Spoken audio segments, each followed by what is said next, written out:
Everyone, welcome back to your favourite channel under 24/7 9th and 10th। मैं हूं शिप्रा तिवारी। बहुत बहुत स्वागत है मेरे प्यारे बच्चों। कैसे आप सब लोग? उम्मीद कर रही हूं बहुत ही शानदार, जबरदस्त और जिंदाबाद होंगे। चेहरे की इतनी बड़ी स्माइल आपको ये बता रही होगी कि मैम सुबह सुबह उठ के बड़ी ही खुश है। कल रात में हमारा जो डिस्कशन हुआ उसके हिसाब से हम सब लोगों ने ये एनालाइज किया, the date sheet is very good और आपके लिए परफेक्ट टाइमिंग पे जो है पेपर दिए गए हैं। और आज हम बात करेंगे कि क्या कैसा गैप है, क्यों सीबीएसई ने आपका ऐसा टाइम टेबल अरेंज किया, और आपको मैं थोड़ी सी अपनी स्ट्रैटेजी के बारे में बात करूंगी। और उसके साथ साथ मैं आपको बताऊंगी कि अब से मतलब आज फ्राइडे से लेके मंडे तक हमारा क्या प्लान है। उससे आप ये समझ जाएंगे कि मैम तो बिल्कुल कमर कस के रेडी हो चुकी है। चलो बच्चों शुरू करते हैं। सीबीएसई का सर्कुलर क्या तुमने ध्यान से पढ़ा है? सीबीएसई ने पहले ही बोल दिया है, पहली ही लाइन ये कहती है कि भाई ऐसा है कि हम लोगों ने ये जो टाइम टेबल बनाया है ये इस चीज से या इस चीज को मद्देनजर रखते हुए बनाया गया है कि हर दो सब्जेक्ट्स के बीच में सफिशिएंट गैप मिले। हालांकि अगर मैं सीनियर्स की बात करूं, जो टाइम टेबल बना है वो जेई मेंस या नीट को भी मद्देनजर रखते बनाया गया है कि भाई जो बच्चा प्रिपेयर कर रहा है वो परेशान ना हो, बिल्कुल क्लटर ना हो जाए सब्जेक्ट का। साथ ही साथ आपने देखा कि करीब 40,000 सब्जेक्ट सीबीएसई के पास थे, पर फिर भी उन सब्जेक्ट्स में क्लैश ना हो। एडिशनल कई सारे सब्जेक्ट होते हैं तो क्लैश ना हो, इसलिए ऐसे कॉम्बिनेशन, ऐसा गैप दिया गया है कि कोई भी दो सेम सब्जेक्ट अगर किसी के, जैसे मान लो कि कोई ऑप्शनल है, दो लोग ऑप्शनल लेते हैं तो वो सेम सब्जेक्ट सेम दिन में ना फंसे। बहुत ही बढ़िया टाइम टेबल, बहुत ही सोच समझ के बनाया गया ये एग्जामिनेशन है। अब देखते हैं हम लोग सीधे साइंस पे आते हैं बच्चों। It is very very important कि हमको ये देखना है कि हमारा साइंस का एग्जाम क्या है। चलो मेन एग्जाम पे आते हैं। जैसा कि आपको पता है कि सबसे पहला जो आपका एग्जाम है, अगर मैं बात करूं साइंस वाले स्टूडेंट्स की, तो सबसे पहला एग्जाम जो है वो इंग्लिश का दिया गया है, विच इज जो है 27 फेब को। तो पहला एग्जाम लैंग्वेज का हो जाता है। यूजुअली जब मैंने अपना एग्जाम दिया था तो फर्स्ट मेरा एग्जाम था हिंदी का। तो जनरली जब भी टाइम टेबल आता है तो आपने देखा होगा कि लैंग्वेज पहले दी जाती है। लैंग्वेज पहले देने का मतलब ये होता है कि लैंग्वेज को हम इजी तो नहीं मानते, पर फिर भी कंपैरेटिवली अगर देखेंगे तो लैंग्वेज इज थोड़ा सा easier than any other subject like maths, like science. उसके बाद लैंग्वेज जो होती है वो थोड़ी सी आपकी स्ट्रेस रिलीविंग होती है और हमेशा इस चीज को मद्देनजर रख के बनाई जाती है। टाइम टेबल में पहले लैंग्वेज इसलिए दी जाती है कि बच्चा जो है स्ट्रेस फ्री हो जाए।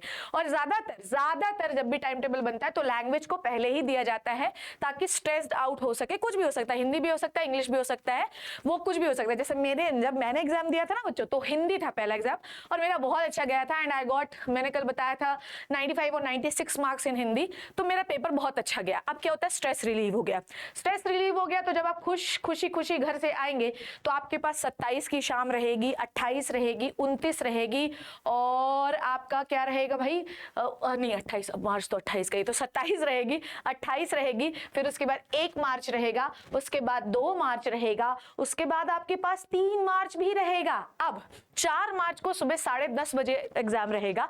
तो आपको ये मान लीजिए कि करीब हमारे पास कितने दिन का गैप हो गया इसके बीच में बच्चों, 27 की शाम हो गई और आपकी 4 तारीख की सुबह हो गई। तो ये हो गया मान लो पूरा एक दिन, ठीक है। फिर 28 हो गया, 1 हो गया, 2 हो गया। तो हम ये मानते हैं 3.5 दिन का गैप मिला है, ठीक है। अब हमारे पास कितने चैप्टर हैं साइंस में, ये आपको बहुत अच्छे से पता है। आई होप आप सभी जानते हैं या नहीं जानते हैं। तो आपके पास टोटल 16 चैप्टर है। उसमें से हम ये मान लें कि करीब मोटे 3-4 चैप्टर अगर हटा दिए गए होंगे तो आपके मान लीजिए 12-13 चैप्टर हैं आपके पास पढ़ने के लिए। 12 चैप्टर है मान लीजिए, तो आपके पास 3 दिन है, मतलब एक दिन में 4 चैप्टर को आपको रिवाइज करना है। अब देखो हमारी स्ट्रैटेजी ये रहेगी कि हर दिन जो है आपको 2-2 चैप्टर रिवाइज करवा दिए जाए। जैसे कि पहले दिन जैसे मैंने लाइफ प्रोसेस आपको रिवाइज करवा दिया, फिजिक्स और केमिस्ट्री में 2 और एक चैप्टर 2-2 चैप्टर और रिवाइज करवा दिए गए। दूसरे दिन मैंने control and coordination, heredity and evolution revise करवा दिया और तीसरे दिन मैंने आर एनवायरमेंट और बाकी तीनों चैप्टर्स को मिलाकर रिवाइज करवा दिया। ये तो हुआ चैप्टर रिवीजन की बात। फिर इन 3 दिनों में हम क्या करेंगे, इन 3 दिनों में हम करेंगे आपके पीवाईक्यूज का रिवीजन और एक बार पूरी एनसीईआरटी एक्टिविटीज और एनसीईआरटी सॉल्यूशन का रिवीजन, ठीक है। उसके बाद सुबह जब आप एग्जाम देने जाओगे तो 5 बजे आपका पूरा रिवीजन करवा देंगे। तो आप क्या समझे, आप बच्चों ये समझे कि इन 4 से करीब 3.5 दिनों में आप सब कुछ रिवाइज कर सकते हैं, सब कुछ। बस आपको थोड़ा सा अपने अंदर दृढ़ संकल्प बनाना है कि एक दिन में 4 चैप्टर रिवाइज हो पाए। एक दिन में अगर आप 4 चैप्टर रिवाइज करने की हिम्मत रखते हैं या 5 चैप्टर रिवाइज करने की हिम्मत रखते हैं, 5 ही मान लेना उसको, 5 चैप्टर मान लोगे तो होगा क्या, होगा ये कि आपका जो डिलीटेड चैप्टर है वो रिवीजन में काउंट हो जाएंगे। मतलब उतना टाइम आप बाकी हुए चैप्टर को रिवीजन कर सकते हो। तो 5 5 चैप्टर एक रिवाइज करना है। अब बात समझो, अब आपके पास इतना भी गैप नहीं कि पर डे पर चैप्टर है, नो, आपको एक दिन में 5 चैप्टर रिवाइज करना है तो हम लोग तो वो करवाएंगे ही आपको 5 चैप्टर रिवाइज, कोई दिक्कत नहीं है। पर उस समय जब, वैसे तो हम 24 आवर्स अवेलेबल रहेंगे, मतलब 24 आवर्स मतलब सिर्फ आपको 8 घंटे सोने का समय देंगे, पूरा आपका सुबह से लेकर शाम तक हम पूरे सेशंस लेंगे और हर पूरा प्लान देंगे आपको। पर बात ऐसी है कि मैम 4 दिन में हम क्या करेंगे, तो आपके लिए मैं अभी से बता देती हूँ कि अभी से आप चैप्टर्स को पढ़ना शुरू करिए। चैप्टर्स के शॉर्ट नोट्स बना के रख लीजिए। शॉर्ट नोट्स कैसे बनाए जाते हैं इस पर मैं आपको ऑलरेडी वीडियो दे चुकी हूँ। शॉर्ट नोट्स बनाने का सबसे अच्छा तरीका होता है कि अपने मन से जल्दी जल्दी जल्दी जल्दी लिखो, ताकि उस चैप्टर की सारी चीजें याद हो जाए। उसके बाद कीवर्ड जरूर लिख लेना कि इस पैराग्राफ में क्या कीवर्ड्स है। कीवर्ड्स क्या होता है कि एग्जाम के दिन पर रिवाइज करवाने में बहुत अच्छे से मदद करता है। तो मान लो कि आज मैम ने लाइफ प्रोसेस का रिवीजन करवाया, तो जैसे ही आपने अपना शॉर्ट नोट और कीवर्ड निकाला, मैम से बस धड़ धड़ धड़ धड़ धड़ धड़ पढ़ते गए और बस हाँ मैम रिवाइज हो गया, हाँ मैम रिवाइज हो गया, हाँ मैम रिवाइज हो गया। अगर आप उस दिन पढ़ने बैठेंगे तो रिवीजन नहीं हो पाएगा, क्योंकि हम सिर्फ 4 दिन आपको रिवाइज करवाएंगे। हम ये मान रहे हैं कि इन 1.5 महीनों में आप सब कुछ पढ़ चुके हैं बच्चों, इन 1.5-2 महीने में आप सब पढ़ चुके हैं, आपको सब आता है। और वो तब होगा जब आप रेगुलर सेशंस लगाएंगे। आपको मैं बायोलॉजी पढ़ाती हूँ, ये मेरी गारंटी है कि अगर आप मेरे हर सेशन लगाओगे, कुछ और किसी और का कुछ नहीं लगाने की जरूरत है, सिर्फ मेरे बायोलॉजी के सेशंस आप लगाएंगे, ऐसा कोई सवाल नहीं होगा। ये गारंटी है मेरी, बताओ कहीं पेपर में लिख दूं तो बताओ। ये गारंटी है मेरी कि आपको एग्जाम में किसी भी सवाल में फंसने की जद्दोजहद करनी नहीं पड़ेगी। बायोलॉजी एकदम मक्खन की तरह आपको लगेगी। इवन मैं आपको बता रही हूं कि आप में से बहुत सारे स्टूडेंट जो पहला क्वेश्चन साइंस में अटेम्प्ट करेंगे वो बायो ही होगा।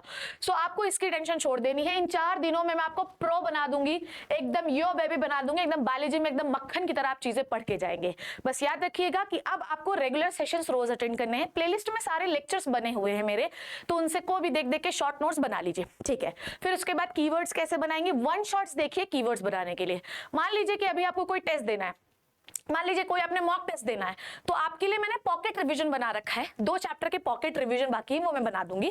तो आप पॉकेट रिवीजन देखिए और चैप्टर को खट से रिवाइज करिए। साथ ही साथ मैंने आपको चैप्टर्स की एनसीईआरटी हाइलाइट्स भी पढ़ा दी हैं, सारी चैप्टर्स की हो गई हैं ऑलमोस्ट, तो आप उसको भी पढ़ सकते हैं। आई थिंक लाइफ प्रोसेस की बच्ची वो भी करा दूंगी मैं।